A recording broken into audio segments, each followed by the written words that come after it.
Connected futures. Connected futures. Hi, I'm Stephanie McCann. I'm the editor-in-chief of Connected Futures. And today joining us is Tod Caflisch. He is the vice president and CTO of the Minnesota Vikings. So welcome, Tod. So glad to have you here. I really want to talk to you today about fan experience. So obviously in your role, driving and creating an amazing fan experience is really probably something really important to you. And I'm wondering, what are you doing at the stadium to create this wonderful fan experience for your fans of the Minnesota Vikings? Fan experience is at the core of most teams, business, objectives, because you can't always count on your team winning week to week or, being in the playoffs even, or winning championships especially. So, bringing people back week after week, especially if you're struggling a little bit, is essential to maintaining, just business, productivity and solvency, at the bottom line. A lot of it really is around the experience, and that in game is something very unique, but that teams also are challenged with because of the expense of it, the time involved, the challenge of high definition televisions getting better, and the fact that people don't have to stand in line for bathrooms or pay $12 for beers at home. So it's essential that teams focus on fan experience. Making everything from getting to the stadium or arena as frictionless as possible. The parking process. I mean that annually is every team's challenge. Is cost, convenience, location, all that sort of stuff. Things like that. The ticketing process, making that as easy and frictionless as well. Finding your seat, finding places to eat, what you want to eat.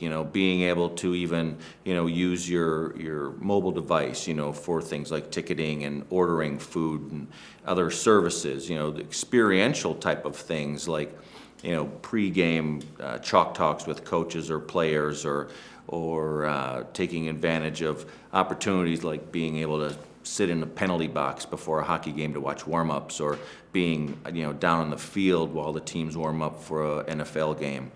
A lot of things like that differentiate that experience and make it worth that expense and the investment in time for people to actually come and out and watch the event, especially in environments where it's maybe bitterly cold or severely hot. Just to enjoy that whole fan experience and to support the team. So I read that U.S. Bank Stadium is one of the technologically advanced stadiums in the country. So some of these fan experiences that you just explained, how are you applying technology to make those fan experiences actually happen? We're very lucky at the Vikings. We just opened the new stadium back in August, and absolutely embedded with every bit of the latest technology, from beacons for wayfinding to app integration, high density DAS and Wi-Fi systems for connectivity for our fans. The ability to order food, from your mobile device. Just a variety of things like that. But we're still just scratching the surface. It was a pretty monumental, effort just to get a, building that size, built and opened. So we have, we got through our first season very successfully, I think.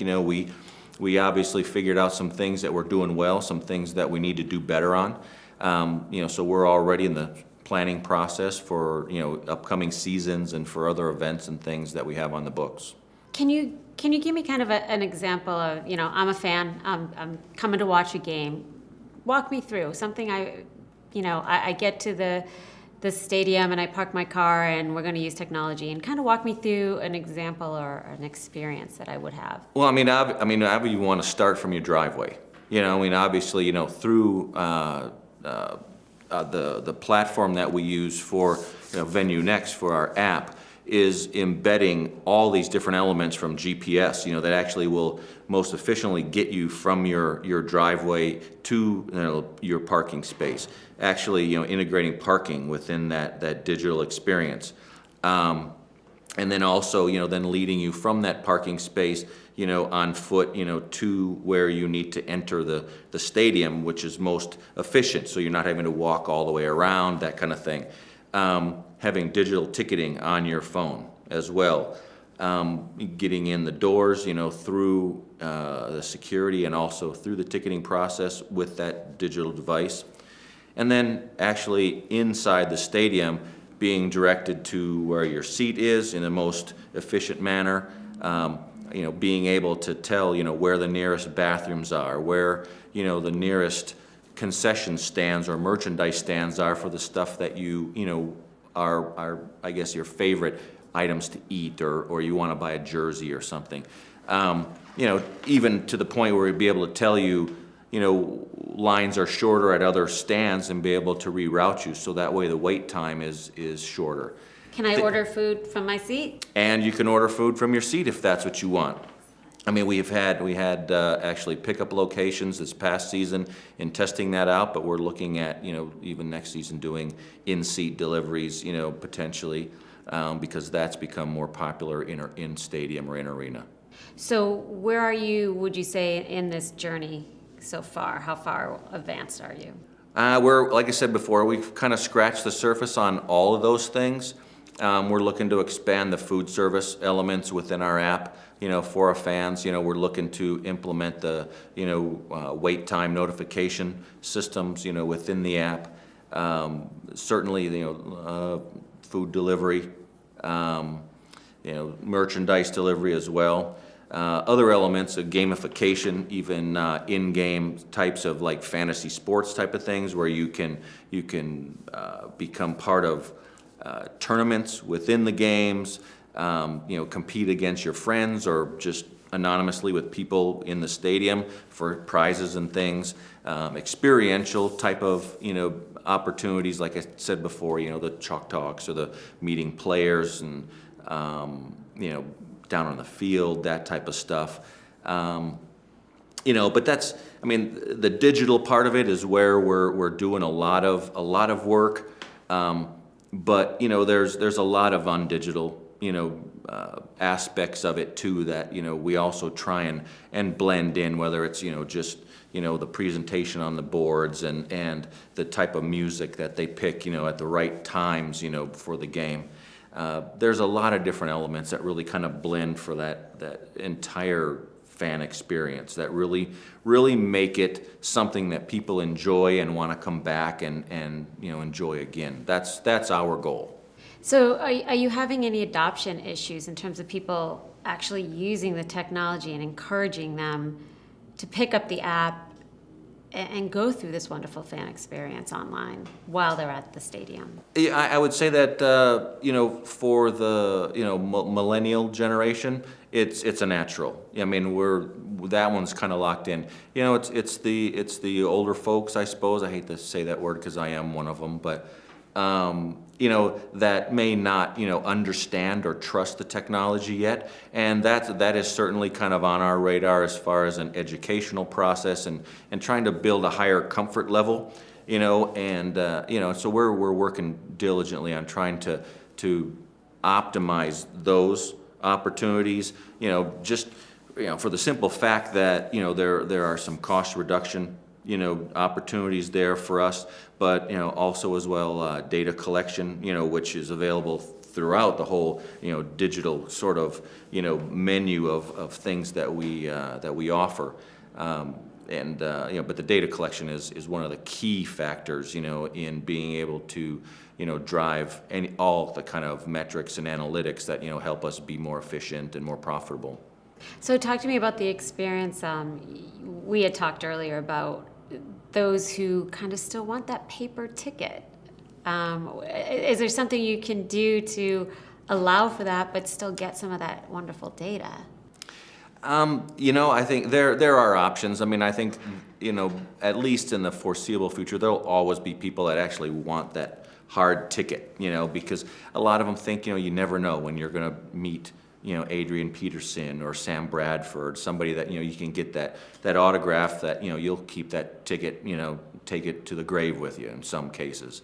But, other people, aren't as, I guess, connected to the game like that. So, there are other digital options, that we can do as far as like imaging and that sort of thing that we can transfer electronically, where, that autographed hard ticket is just as valuable to the one person as a photo with, our head coach, that somebody posts on social media. And social media has become such a powerful tool, for everybody. Sports teams, businesses in general, and that's another area that we're really leveraging a lot. We have a great social team, at the Vikings that really has done a great job. They win all kinds of awards. Our production team, with the video, all that stuff as well, that works collaboratively with our social team, for elements, for the website and for our app. Great job. And something else that, also helps, bring that game day or a stadium experience even outside, for people, even sitting on their couch at home that even can sort of virtually participate in that fan experience in stadium, but in their living room, whether they're, just across town or they're living in LA and Vikings fans. So, there's a lot of opportunity there that I think really that I would see as more the open plane, is that digital integration outside of the stadium as well. But we're working, on both of those different angles to build more affinity with the Vikings brand. So what are some of the challenges you saw along the way to all of this digital journey? I think a lot of it is there's probably part of it's a lack of standards. You have a lot of great startups and innovative, ideas and companies that are building stuff, but because it's kind of a little bit of the Wild West. There's not a huge standardization quite yet. So, some of the things you're doing are speculative, and trying to get owners to understand that and invest the money in those types of solutions sometimes they're a challenge because, there's not a ton of money to be made generally in sports. So, ROI is always a big deal. So, being a good technologist, includes not just understanding the technology and how things integrate and all the wires connecting, but it's also understanding the business need and addressing business need, as well as, generating, a legitimate return on investment that makes that effort worth it in the long run. Because, you can spend a lot of time on a lot of crazy stuff that, seems like a great idea, but, and I've seen it, I've been part of them at times, but it's tough, because, everybody's sort of competing to drive more revenue and really, enrich that fan experience.